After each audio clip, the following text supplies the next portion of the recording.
Good evening. Today I authorized two operations in Iraq: targeted airstrikes to protect our American personnel and a humanitarian effort to help save thousands of Iraqi civilians who are trapped on a mountain without food and water and facing almost certain death. Let me explain the actions we're taking and why. First, I said in June, as the terrorist group ISIL began an advance across Iraq, that the United States would be prepared to take targeted military action in Iraq if and when we determined that the situation required it.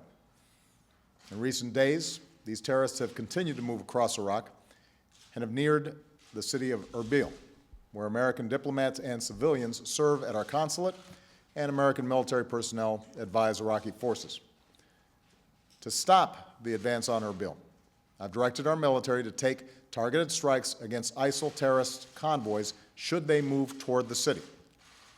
We intend to stay vigilant and take action if these terrorist forces threaten our personnel or facilities anywhere in Iraq, including our consulate in Erbil and our embassy in Baghdad.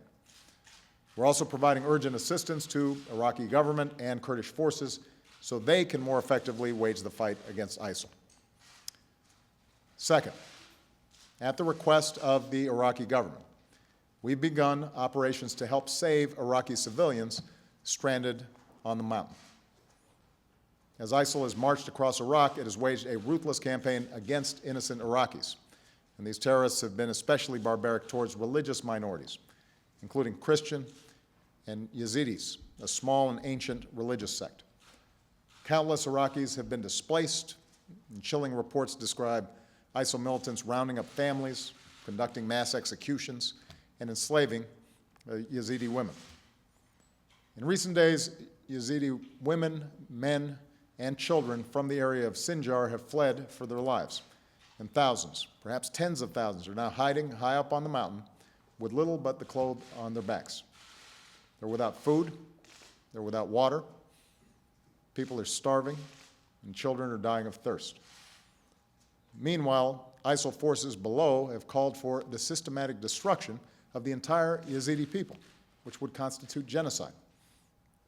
So these innocent families are faced with a horrible choice: descend the mountain and be slaughtered, or stay and slowly die of thirst and hunger.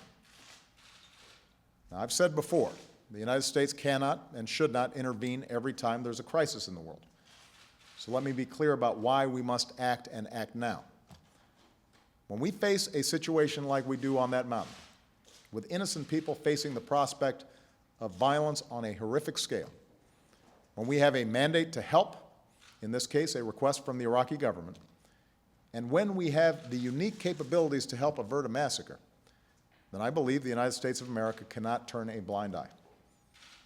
We can act carefully and responsibly to prevent a potential act of genocide.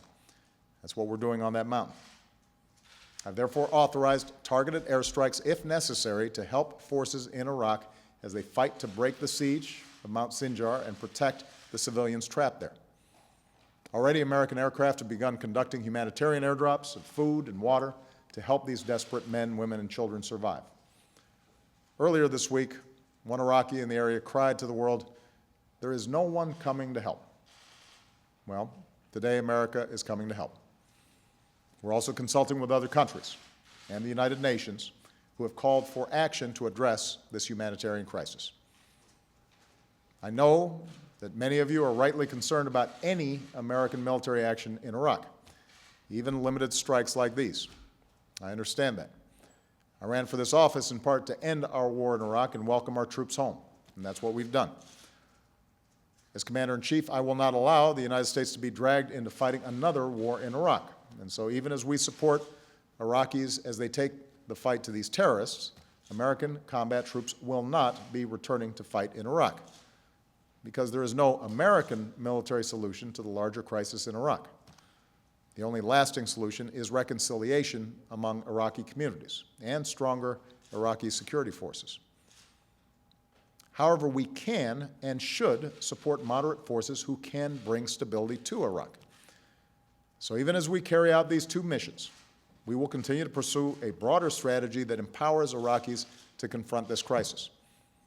Iraqi leaders need to come together and forge a new government that represents the legitimate interests of all Iraqis and that can fight back against the threats like ISIL. Iraqis have named a new president, a new Speaker of Parliament, and are seeking consensus on a new Prime Minister. This is the progress that needs to continue in order to reverse the momentum of the terrorists who prey on Iraq's divisions.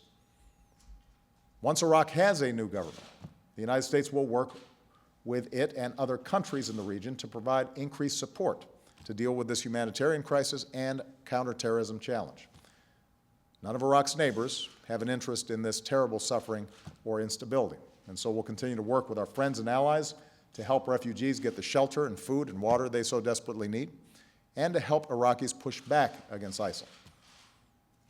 The several hundred American advisors that I ordered to Iraq will continue to assess what more we can do to help train, advise, and support Iraqi forces going forward. And just as I consulted Congress on the decisions I made today, we will continue to do so going forward. My fellow Americans, the world is confronted by many challenges, and while America has never been able to right every wrong, America has made the world a more secure and prosperous place.